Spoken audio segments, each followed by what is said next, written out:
Unlock the power of your mind. This is Provocative Enlightenment with Eldon Taylor.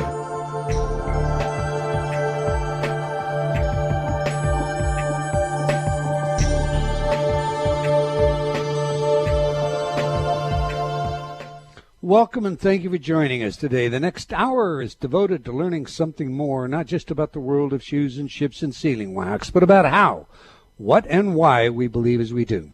A time for the open-minded, willing to challenge some of those old ideas behind what we think we know, who we are, and who we might just become. I'm Eldon Taylor, and this is Provocative Enlightenment. All right, our chat room is open, and my partner Ravinder, well, she awaits you there now, as usual. You can log on by going to provocativeenlightenment.com/chat. She has a lovely smile on today, but I guess you can't really see that in the chat room. We do have a great chat room, so Ravinder, tell us all about it, please. Yes, we have a fabulous chat room, a great group of people, great conversation, very stimulating, enlightening, and oftentimes very humorous too. So do come join us. That is provocativeenlightenment.com/chat. If you can't join us live, you can always go back and look at the chat log, because we often post up extra URLs and any other information up in there. So do come join us, provocativeenlightenment.com/chat. All right, in today's spotlight, I wish to focus for a moment on the issue of trust. Who or what are we to trust? When, under what circumstances, and for how long? Think about that for a moment. I saw a T-shirt this week with this on it, "Trust the Government," printed in black, bold lettering, but underneath, printed in a shade of gray just slightly darker than the gray shirt, were these words, "Said no founding father ever." We have hosted a number of professionals on this show who have offered evidence of all sorts of things, extraterrestrials, early hominid life is existing here well before the dating given us by modern science, life after death research, remote viewing experiences, and clandestine undertakings by different governments of the world, ranging from the Tuskegee syphilis experiment to many of the forms and branches of MK Ultra experimentation. We learned that the U.S. Navy used the fog in San Francisco to test the distribution of a biological agent on the trusting population of the Bay Area. I could go on, but the question, who do we trust? What do we believe? Remains. There are many people today who no longer find it easy to trust much of anything or anyone. We're all aware that the media lies to us, our politicians lie to us, our leaders lie to us, and so forth.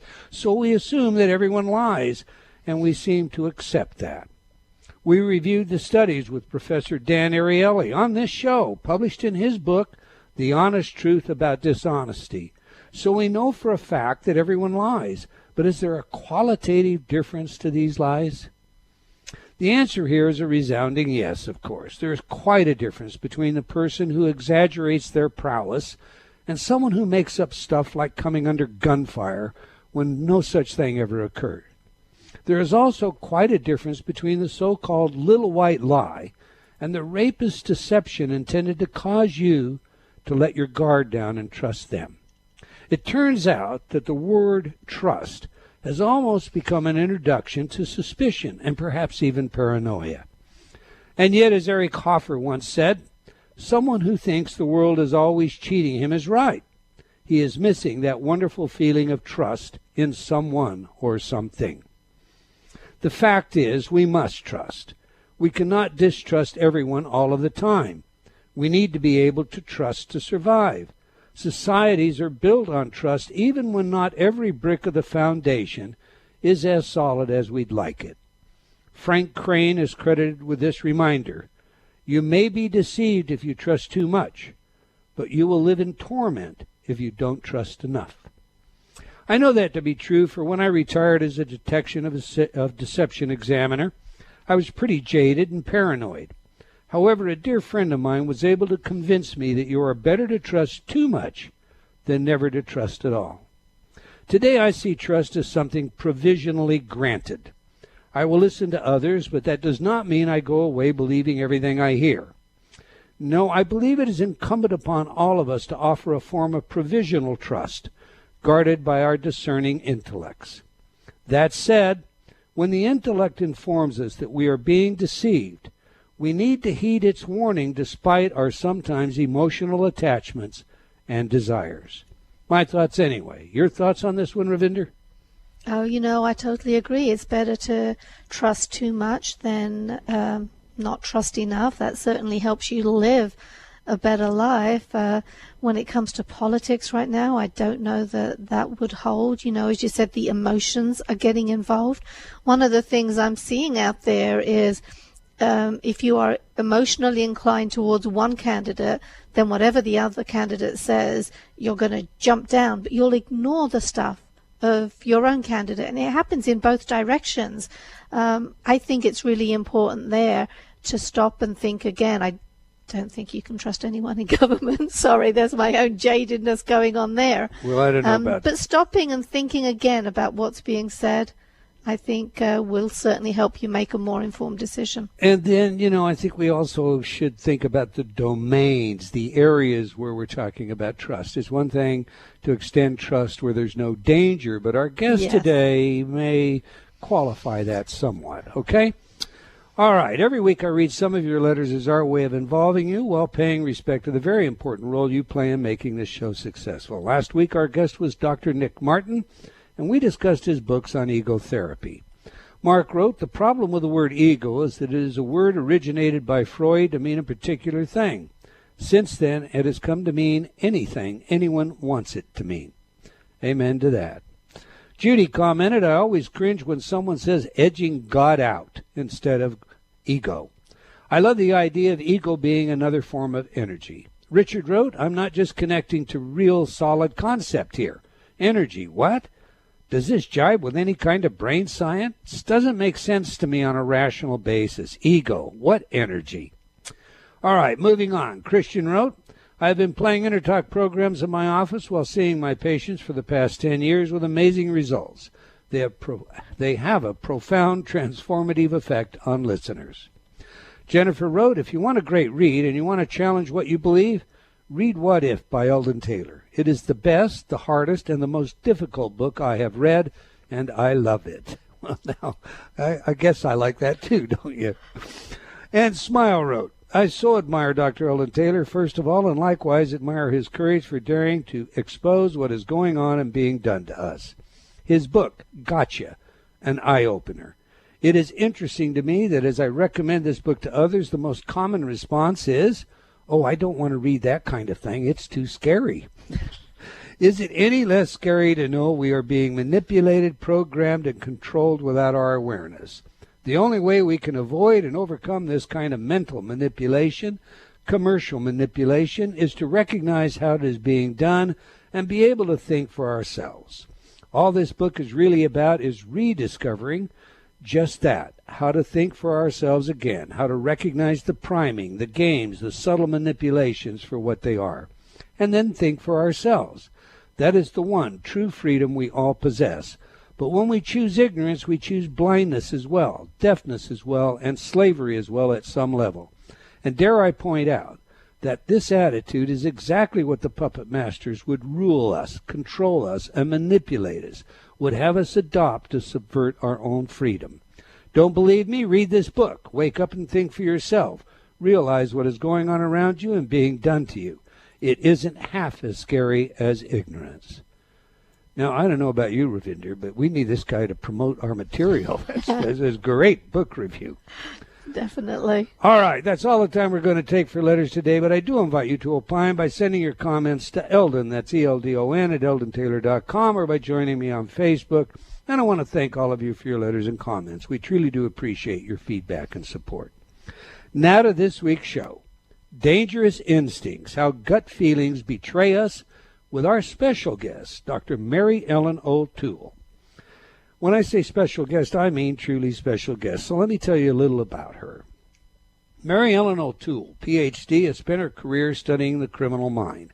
One of the most senior profilers for the FBI until her retirement in 2009, Dr. O'Toole has helped capture, interview, and understand some of the world's most infamous peoples, including Gary Ridgway, the Green River Killer, Derek Todd Lee, and Sean Vincent Gillis, both serial killers in Baton Rouge, the collar bomb case, a bank robbery and murder of a pizza delivery man, Ted Kaczynski, the Unabomber, the Poly-class child abduction, David Parker Ray, a serial sexist sadist, the Red Lake school shooting, the Monster of Florence serial murder case, the Zodiac serial murder case, the bombing during the 2002 Olympics in Salt Lake City, the mass murder in Florence, Montana in 2001.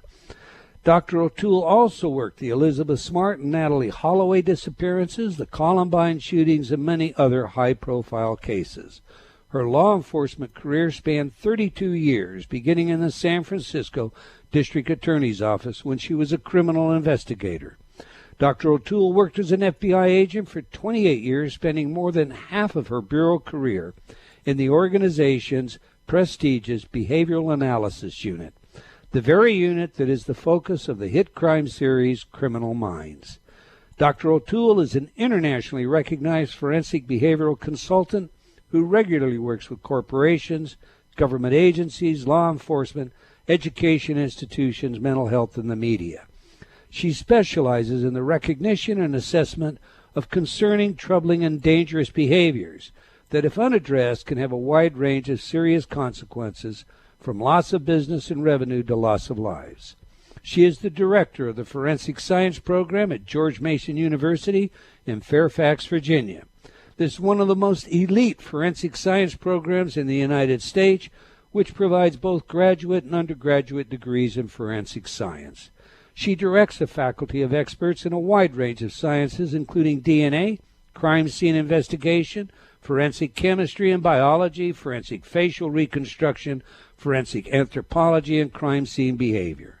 Dr. O'Toole is also a full-time professor at the university and provides training in analytical thinking, ethics, and character.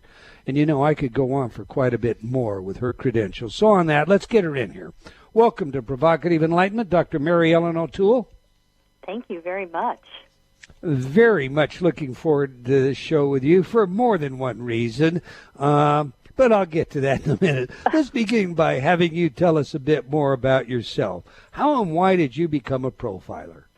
Well, I've always been interested in why people commit violent crimes, what goes on in their head when they're, for example, killing someone. And that interest really went back to my childhood. So that was a part of who I was as a little girl. But when I went to college, women could not be FBI agents. J. Edgar Hoover would not allow it. So when I finally graduated, and my background is actually in mental health counseling, I just had this very strong calling to go into law enforcement, and my first job was with the San Francisco District Attorney's Office, and as an investigator. And from there, I was recruited into the FBI, and once in the FBI, I worked a lot of different violent crime cases. But I let people know my background is mental health. If you have cases involving people that, you know, have a mental health issue or they're unusual in some way, I'm happy to help you out and do the interviews. And that led into my learning more about profiling and then raising my hand and saying that's something that I'd like to specialize in. I also should tell you my father was an FBI agent, and my mother was a private secretary for J. Edgar Hoover off and on. So it's a little bit experience, and it's a little bit of FBI in my DNA, I think. Okay, well, I would say so. That sounds like it. A little bit of juice didn't hurt you, I'm sure, either. Okay. But I have to ask you this now, and this is one of the reasons I really wanted to talk to you. Our youngest son will be attending university next year, and he is looking at universities where he can obtain a degree in criminal justice, criminal science, and we happen to have one of the 14 that is highly rated and approved in Washington. That's Seattle University. But he's unsure, so, you know, is that what he should major in? Or, I mean, what's your doctorate in? Psychology, criminal justice, forensic science, mental health counseling? Where are you? No, actually. What should he do? Well, I think Seattle University is a great program. In fact, I have a very good friend who's part of that program out there. So it's a great program, and it's one where your son would learn a lot that would prepare him for a career in criminal justice. and that could range anywhere from coming into the FBI to, working in a state agency, or even working ultimately in a crime lab if he wanted to pick up a forensic science degree at some point. So it really does give him a broad-based training and background, especially if he is interested in working in this area. And there's just so much that's interesting in the criminal justice area that everybody, I really think if you're passionate about it, you'll find a niche, because there just really, is so much to understanding human behavior when you're looking at it through the lens of criminal justice. So it's a good choice. I think he'll like it, and it will prepare him for a great career. And is it better to do the criminal justice degree than, say, a degree in psychology or in computer science, if that's his direct aim? Well, you know what I tell students today? I just say, look, what do you really like? Say if somebody wants to come into the FBI. The FBI will accept applicants with any college degree, so you don't have to do the accounting or the law degree like when my father became an FBI agent. So major in a discipline where you'll be successful and you'll finish and you'll get the good grades and you'll become motivated. So for some people it's psychology. Frankly, for some people it might be music. We have agents who got their bachelor's degree in home economics or early childhood development, but they loved it. They're passionate about it. They studied hard, got good grades, and they graduated with their degrees, and they came into the FBI. So follow your passion instead of following what somebody tells you to do, because I've seen kids lose interest in a degree that they didn't want to begin with. Okay.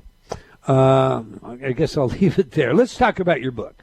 Chapter 1 begins with several scenarios designed to illustrate your point about the fallibility of our gut instincts. And you use this as a teaching method. I wonder if you'd be so kind as to provide one of your scenarios to our audience and then flesh it out for us. Perhaps something like the example you used in your book with Joe Lorette. Or any other. Well, I actually start the book with my own personal experience, and I indicated that I had some work done in my house, and I had vetted the person that was going to do it. But lo and behold, they brought somebody with them to help them do the work, and they were in my home for a couple of days and finished it. And then about 6 months or maybe a year later, the person the helper was actually arrested for a very serious crime, hiring a hitman and to murder their girlfriend.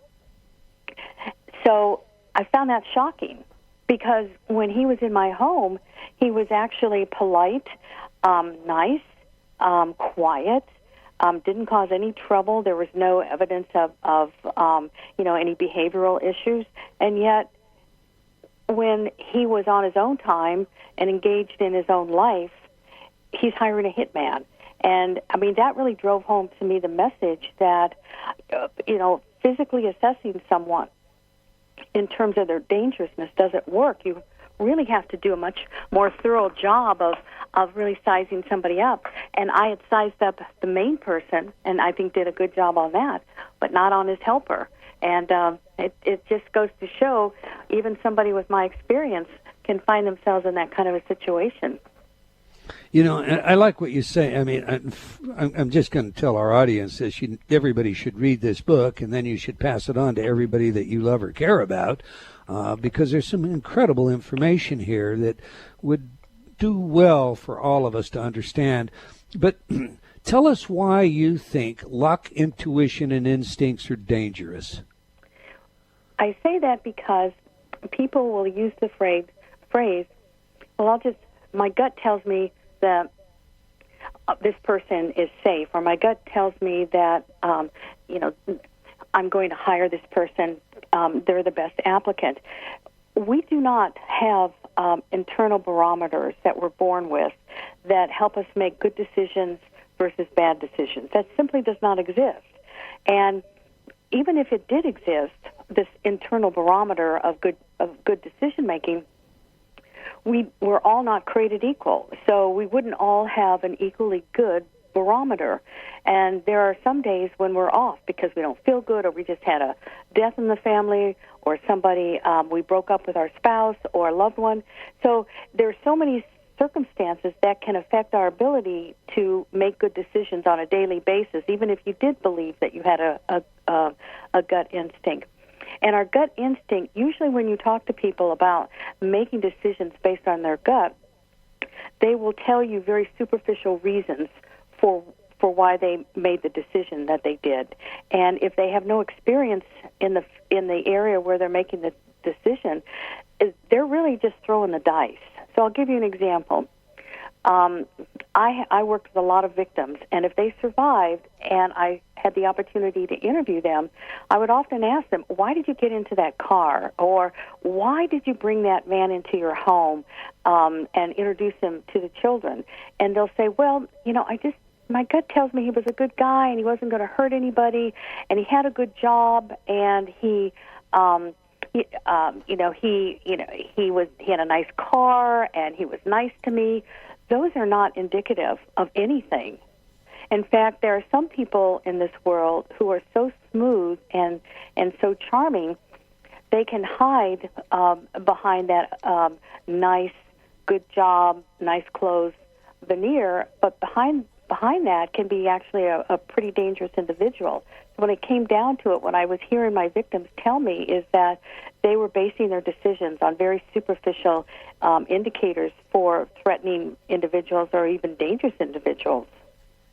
You do a great job in your book of just spelling out several examples of that, setting them up as tests. So as the reader goes through, they go through the scenario on which one of these would I choose. Do I choose to get in the automobile? Assume I'm hitchhiking. This is one of your models. Right. Do I choose to get into the automobile, this older automobile with this fellow who has two people in the back, or do I get into this air-conditioned automobile with a driver and a wife and a baby? Which ride do I take? And of course, I think most people, when they're looking at a scenario like that, they say, well, I'm going to go with a nicer car. It's air-conditioned. It's a hot day, and his wife and his child are here. And as you point out, in a real-life case, that's exactly the wrong thing to do, the wrong way to make a decision. It's absolutely the wrong way. And here in the D.C. area, we have what's called slugging, which is a concept I'd never heard of living on the West Coast. And slugging means that you stand in line every day to go to work into D.C., and cars come up and they pick you up because it gives them 2 or 3 people in a car, and you drive into D.C. And eventually you'll get to know the person that's driving every day, but the reality is you don't know anything about this person. Not really. You don't know if they're taking medication. You don't know if they just had, again, something happened in their personal life, so they're very distracted while they're driving. You don't know if they go through road rage. You really don't know anything about them. And yet you're getting in the car, and they're driving you at 65, 70 miles an hour, and you're really at their mercy. And yet it happens every day. You think it's the economy of our lifestyles that gives rise to this kind of shortcut thinking? You know what I think it is, and I've studied it and written about it. I think people believe that the way that they size up and read other people is really quite good, and they'll base it on 1 or 2 examples in their life where it turned out to be fine. But they don't go back and look at all the times in their life where they may have just kind of been lucky and gotten, missed a bad situation, or look at the times when they've made bad decisions. But I do find, even with my contemporaries, my peers, I'll ask them how they make choices and decisions, and sometimes it's actually very appalling, the way that they make decisions about other people and bringing them into their life or excluding other people from their life. Most people don't have training in this area. They simply don't. So they expose themselves to situations that are really can be quite dangerous. So it's a matter of overconfidence about our ability to read or judge people that gives rise to it, in your view. It is, and when you look at, for example, when you look at these superficial indicators, good job, a nice home, must be a good person. That tells you nothing about that person. And parents send their children or approve their children going to overnight slumber parties, or sure, pick up my child at soccer. That's great. I appreciate it. Knowing nothing about the person you're turning your child over to. We used to say in the FBI, people were more likely to turn over their child to a stranger, to somebody that they didn't know, than they were to turn over their car under the same set of circumstances. They're more likely to allow their child to go with a stranger than they would turn their car over to a stranger. That's crazy. We have a hard break here. We've got to go to break. When we come back, I want to have you explain, if you will, what you call your SMART model. We're speaking with Dr. Mary Ellen O'Toole about her work and terrific book, Dangerous Instincts. And again, everyone should read this book and share it with everyone you love. Now, we have a video for you in our chat room today of our guest discussing the new journal on violence and gender. So if you're not in the chat room already, now's a great time to get over there. But remember, if you're driving or otherwise unable to open your computer right now, you can come back later and review the chat room details, including the video. Okay, please stay tuned. We'll be right back. You're listening to Provocative Enlightenment with Eldon Taylor. Do you feel like you've become lost in a funhouse, only seeing the reflection of yourself, past, future, and present, but unable to find the real you? I invite you to step through the doorway and onto a pathway leading to understanding of your mind, your choices, and the influences that surround you. Read Eldon Taylor's New York Times bestselling book, Choices and Illusions. Now expanded, updated, and revised, it will provide you with real-life examples of how you can break free of your current perceptions and begin your journey to How High Is Up. Get your copy today from all bookstores or online from Amazon.com or Barnes & Noble.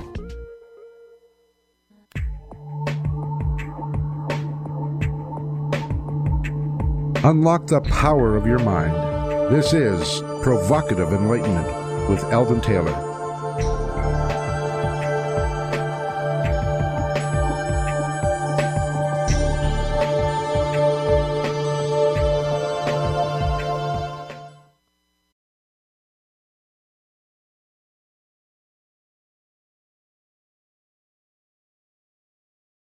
Welcome back. If you just joined us, we're chatting with Dr. Mary Ellen O'Toole about her work and book, Dangerous Instincts, How Gut Feelings Betray Us.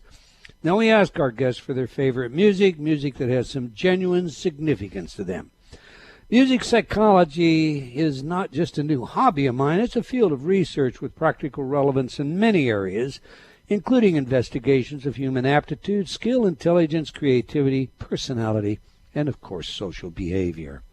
All right, we just played some of Fields of Gold by Sting, Dr. O'Toole, so please tell us, why is this music important to you, and how does it instruct us about who you are? Yeah, the music was beautiful, too. Thank you for playing that. I love that song, and it seems that no matter who sings it, it's a beautiful song. It's very peaceful, and it's a very calming song. It's very relaxing, and I'm very much of an introvert. So I love the opportunity to just sit and listen to a song that takes me into, a very calm and safe place to sit and think and daydream. It's not upsetting. There are words in the song that just make you feel very relaxed. It's whimsical, and I like that. And I think being an introvert, I spend a lot of time alone, and I like the comfort of music like that. So there's no romance in this for you? Feel her body rise when you kiss her mouth among the fields of gold? Well, I think that is, but I think just generally for me, it's the whole idea of just the peacefulness of the song that really resonates with me. All right, so I won't pursue that any further. After all, you're the profiler, so I'll let you play with the lyrics might mean to you. Tell us about SMART. Well, in the book, I write about the SMART model, and that encompasses a number of different areas in terms of how to make a decision. And the word SMART stands for a sound method of assessing and recognizing trouble. And it's not tied to a particular situation. It just is a way to make better decisions. And I actually outline the kinds of decisions where you'd want to apply this. It's not to every decision that you make, and probably not to most in your life. Whether you order a pizza or decide on a pair of shoes to purchase, those are not decisions that you'd want to apply this to. The decisions that are really critical in your life tend to be very rare decisions. Those are the ones where people find themselves most often getting into trouble. And those kinds of decisions are whether or not to get married, for example, whether or not to buy a house, which college do you go to, how do you respond to someone who seriously maligns you professionally. So people have the least amount of experience in that area, making rare decisions. And that's where the smart idea is really the most helpful, and that's where it would probably mean the most. Or if your decision, if you make it incorrectly, could cause you severe physical harm or even death, and that would be a decision like you're stranded on the side of the road and someone offers to give you a ride somewhere, or if you're at a college, you're in college and you're out with a group of people and you don't know them very well, and they want to go bar hopping, and you're drinking at every bar along along University Avenue. I mean, those are the kinds of decisions that really require assessing and figuring out, how do I deal with this? What are the best choices for me to make? Let's revisit, if we may, then, based on the SMART model, this incident where you brought this fellow into your home and he brought a helper. 20/20 hindsight, would you have done that any differently when the helper arrived? Well, I would have. I would have. And what I would have done was to do an assessment on him, talk to him to find out something about his background, and not relied on the primary person that I had hired to do the work. So I would have asked him questions. I would have found out something about his background. And if he didn't give me the answers that I thought were good answers, then I would have simply said, I don't want you to bring this man around my house, to the person that I actually did hire. But I put the assessment of the secondary person. I allowed the one man that I hired, the primary carpenter, I allowed him to do the assessment, and that was wrong. I shouldn't have done that.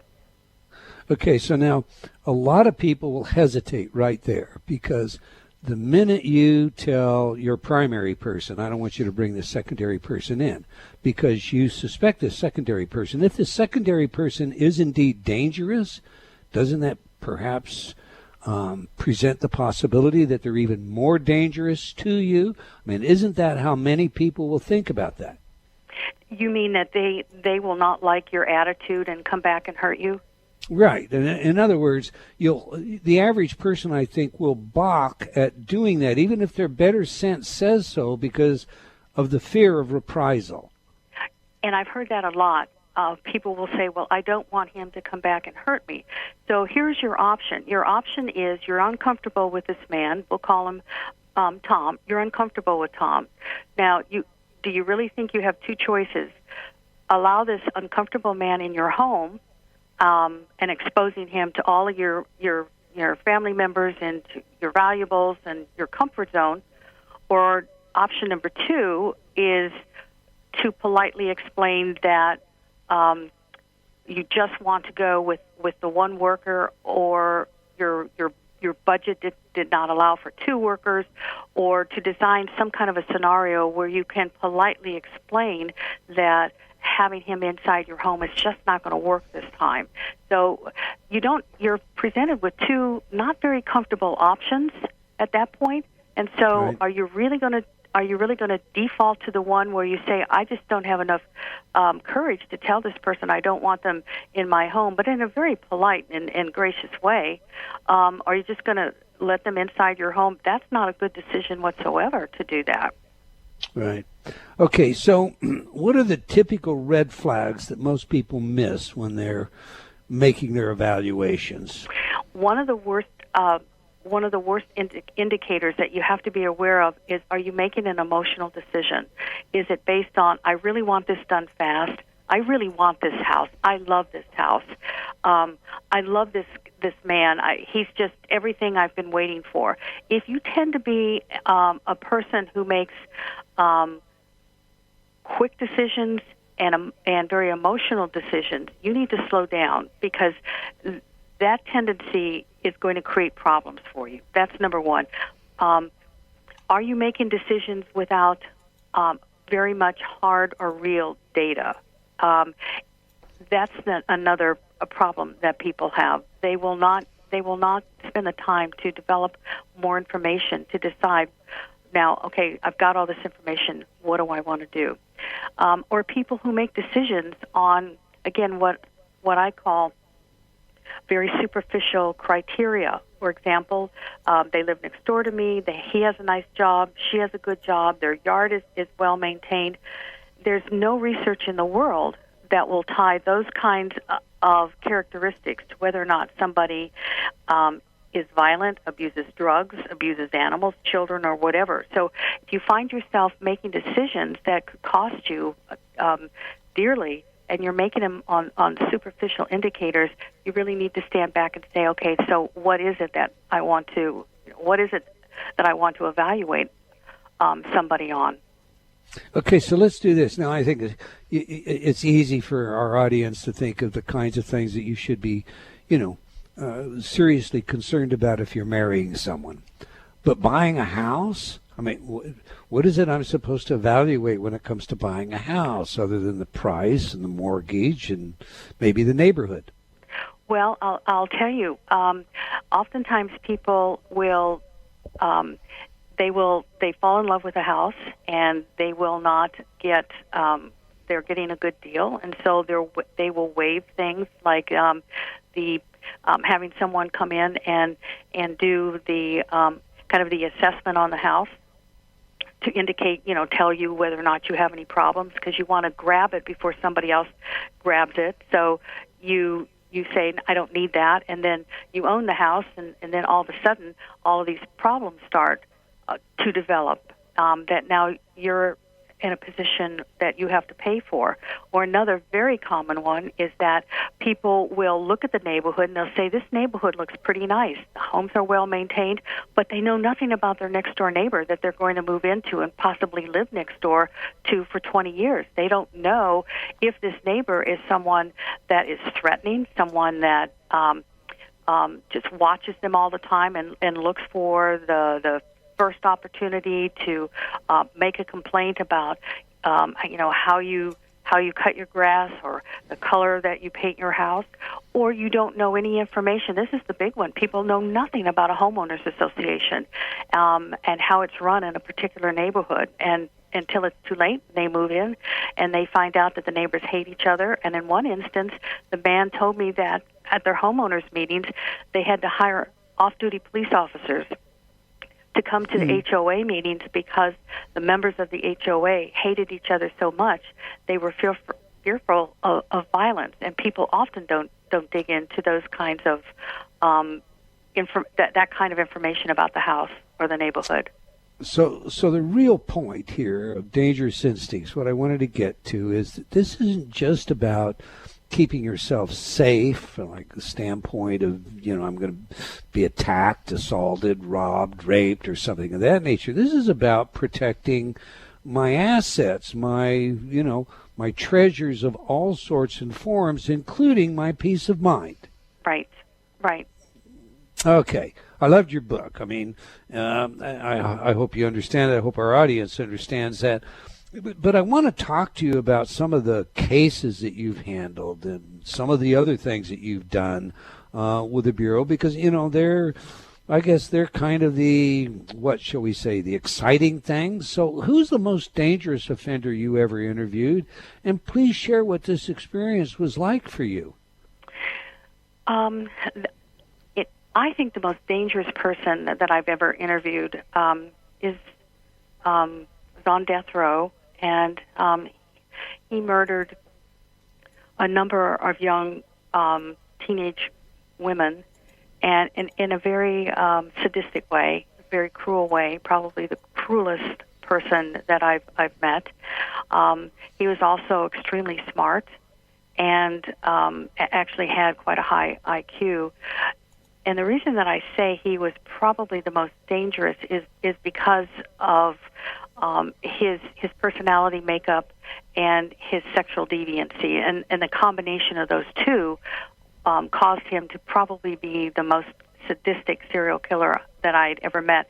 And I had gone to see him on multiple occasions, so and had the opportunity to talk to him and do some work on his cases. I've never seen anybody, never met anybody as really frightening as he is, but delightful to talk to, absolutely charming to talk to, great sense of humor. You could actually see how he was able to convince these young women to get in the car with him. If you put a nice suit on him, there'd be no way to know, if he didn't want you to, that he was dangerous. Did you find that personally alarming? I found it very personally alarming. I knew why he was in prison. I knew what his background was, so I had the benefit of that information.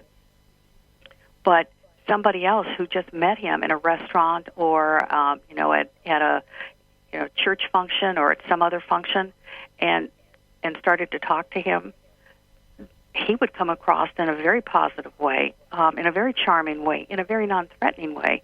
He's not going to stand there and tell you, oh, by the way, I kill and torture people. He would never say that. He would just lower your fears and your concerns over him, and kind of pull you into into his comfort zone. And that's very concerning. That there are some people who are out there that are very adept at doing that, and he was very good at it. So now the $64,000 question, Dr. O'Toole. When you apply what you would learn out of reading your book, Dangerous Instincts, and you were to, properly interview this person, you say he's smart, he's disarming, he totally. Would you be able to detect that he was dangerous? You would be able to detect some things up front. Yes, you would. You'd be able to detect the narcissism. You'd be able to detect, because it would eventually leak out, his attitude towards women. You'd be able to detect the level of cruelty in his casual remarks. And maybe not the first time that you were around him or the second time, but the fifth or the sixth time you were around him, you'd be able to detect those things in him. They would come out slowly and probably not intentionally. So sooner or later they would, and that's the key. People think that profilers can just size somebody up right away, and we can't do that. I have to know something about you, and I have to know something about you over time, and I have to know something about you in all 6 areas of your life to be able to get a better sense for who you are. And that's when I can really start to put the pieces together. It just doesn't happen by looking at you. Okay, you touched on the narcissistic characteristics. In your book, you talk about the CDT behaviors, and that's one of them, the things that make people dangerous. Flesh that out real quickly for us, would you? Well, the CTD behaviors are the concerning and dangerous behaviors that people oftentimes miss, and one of them is extreme narcissism. Another is a lack of empathy towards other people. Another is objectifying people, almost dehumanizing people, looking at other people as objects. And another one is serious anger management issues. And in the book, I talk about you don't just cherry pick on these concerning, troubling, or dangerous behaviors, but you want to see clusters, because we all have a bad day. We lose our temper. We don't think about We don't have empathy for our next-door neighbor because of what's happening to us. So you want to look at, over time, you want to see if these behaviors cluster together in an individual. And to be able to do that, you have to observe their behavior, which means that in an interaction with them, you have to quiet down and observe them. And what I see happening a lot, especially if you're meeting somebody new for the first time, people are excited and they're eager to get to know the other person, but you do way too much talking and you don't observe and listen to what they say and watch how they treat other people. That's the key to being able to understand somebody, especially if you're considering hiring them as your financial advisor. If you're thinking about dating that individual, you need to learn something about them, and not the fact that they're good looking and wear a nice suit. Yeah, I think, in a sense, do you believe that this impacts? I mean, you, of course, are a perfect person to answer this. 32 years in law enforcement, 28 years with the Bureau, half of which you spent with BAU. So now in your personal relationships, does it impact your ability to, be friendly and have friends and a social life? Do you find yourself paranoid, and paranoid is perhaps too strong a word, but so cautious that you find yourself really just off amongst your own, cops with cops kind of mentality? No, and it's funny. I'm only laughing because I get that question quite a bit. I bet. People want to know, well, how does that work in your real life? And actually, the fact that I was an FBI agent and have been in law enforcement for a long time, I probably am a little bit more concerned than maybe other people are. But if I put that aside, I still am. I like getting out and meeting people, and I have my circle of friends. They're not all former law enforcement, but when it comes down to those decisions that I have to make about someone, where they're coming into my home, they're going to get close to me, whether it's because I'm going to hire them to do something or it's more of a personal relationship, I stop and say, what do I want to know about this person before I take the next step? So it's probably 99% of the time, I don't spend that kind of time worrying about it, ordering the pizza, buying my shoes at the store, having a conversation with someone on an airplane. I don't vet them like that. But if they are going to come into my comfort zone or my family's comfort zone, I realize I need to do a better job of vetting them than I would for these lesser situations in my life. And I do that.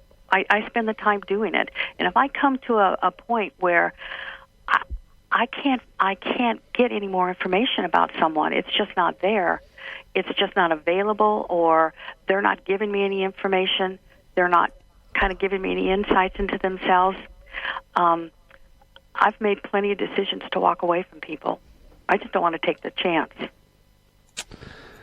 I have got 40 more questions here all spelled out to ask you, but we're just about out of time. We've got 1 minute, and I want everyone to know in that time how they can get your book, how they could reach out to you and learn more about your work, courses that you might teach, your special services that you make available to businesses and individuals by way of counseling and advice. So please take that minute to share that info with us.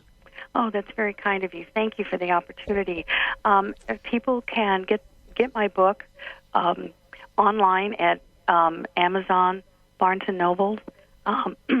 They can go to my website, which is Dangerous Instincts, or another way to get there is through my name, MaryEllenO'Toole.com.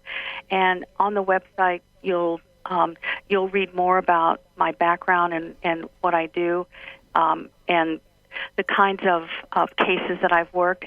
And on there is a way to contact me if say it's a company and they're interested in some training, if it's a school and they're interested in some threat assessment. I found that I don't give... I'm sorry, Dr. O'Toole, we're going to get kicked out. The book is Dangerous Instincts. Do check out the website. I want to thank you, Dr. O'Toole, for your willingness to share your work with us and for what you do. Well, we've come to the end of another episode of Provocative Enlightenment. I want to thank all of you for joining us today. I hope you enjoyed the show and will join us again. Until next time, remember, believing in yourself always matters.